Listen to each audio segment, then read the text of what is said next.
আমার এই সেই বাতিল আদেশের বিরুদ্ধে আবার আপিল করা হয়েছে। এখন আপনাদের এই যে দাবি, সেই দাবি নিয়ে আদালতে যাতে চূড়ান্ত মীমাংসা প্রাথমিক শিক্ষা মন্ত্রণালয় করে, সেই জন্য আমরা যথাযথ কর্তৃপক্ষের প্রতি দৃষ্টি আকর্ষণ করি যে আপনারা দ্রুত কার্যকর উদ্যোগ নেন যাতে স্বল্পতম সময়ের মধ্যে উচ্চ আদালতে এই আপিল মীমাংসা হয়। এখানে যারা নিয়োগের সুপারিশ পেয়েছিলেন ৬,০০০-এর উপরে শিক্ষক, তারা এখানে তাদের প্রতিনিধিরা উপস্থিত আছেন। এখানে অন্তত ১,০০০ খানিক শিক্ষক উপস্থিত আছেন, আরও অনেকে হয়তো আশপাশে আছেন।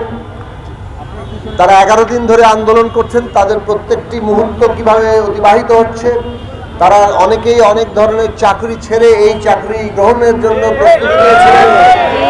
কাজেই আমরা সকল পক্ষকে বলবো যে এই সব দিকগুলো বিবেচনায় রাখবেন এবং দ্রুত এই বিষয়ে একটা মীমাংসা আনার জন্য আপনারা কার্যকর পদক্ষেপ গ্রহণ করবেন। আমাদের পক্ষ থেকে এইটুকু আমরা বলতে পারি যে আমরা আপনাদের এই যে আজকে সমস্যা তৈরি হয়েছে, এটা যাতে দ্রুত সমাধান হয় তার জন্য সংশ্লিষ্ট কর্তৃপক্ষ সকলের সাথে আমরা যোগাযোগ করব। দ্রুত আপনাদের সমস্যা সমাধানের জন্য আমরা সুপারিশ করব এবং আমরা সেই আহ্বান জানাবো যে এইভাবে যদি কোনো পদ্ধতিগত ত্রুটি বিচ্যুতি থাকে তাহলে তার দায় তো এই যারা শিক্ষক হিসেবে পরীক্ষা দিয়েছেন এবং নিযুক্ত হওয়ার জন্য চেষ্টা করেছেন, সুপারিশপ্রাপ্ত হয়েছেন, তাদের উপরে বর্তায় না। ভুল ত্রুটি যদি হয়ে থাকে তাহলে সংশ্লিষ্ট কর্তৃপক্ষের হয়েছে। এর দায় এই সুপারিশপ্রাপ্ত শিক্ষকদের উপর যাতে না চাপে তার জন্য আপনারা যথাযথ উদ্যোগ গ্রহণ করবেন। আমরা খুব শিগগিরই এই বিষয়ে সংশ্লিষ্ট কর্তৃপক্ষের সাথে আলাপ করব।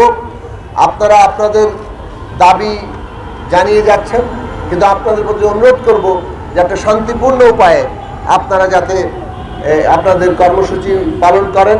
মনে রাখবেন, আমরা এমন একটা সময় অতিক্রম করছি যেখানে একটা অন্তর্বর্তী সরকার দায়িত্ব পালন করছে এবং আমাদের দেশের যে বাস্তবতা, সেই বাস্তবতা একটা কঠিন পরিস্থিতিতে এই অন্তর্বর্তী সরকারকে দায়িত্ব পালন করতে হচ্ছে।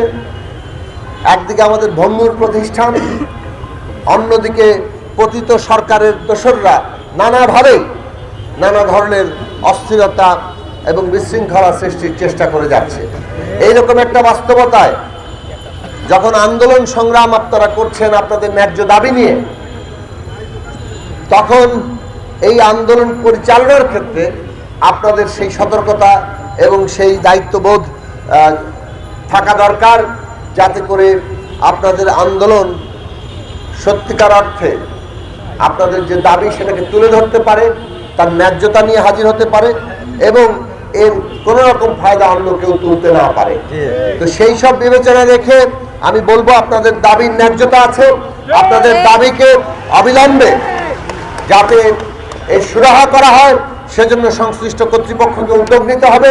আমরা উচ্চ আদালতের কাছেও আবেদন জানাই যে আপনারা স্বল্পতম সময়ের মধ্যে, যথাসম্ভব দ্রুততম সময়ের মধ্যে এই বিষয়ে একটা চূড়ান্ত মীমাংসা দিবেন এবং এই যে 6,500 সুপারিশপ্রাপ্ত শিক্ষকরা, তাদের যে বাস্তবতা, সেই বাস্তবতা বিবেচনায় রেখেই আপনারা আপনাদের সিদ্ধান্ত দেবেন।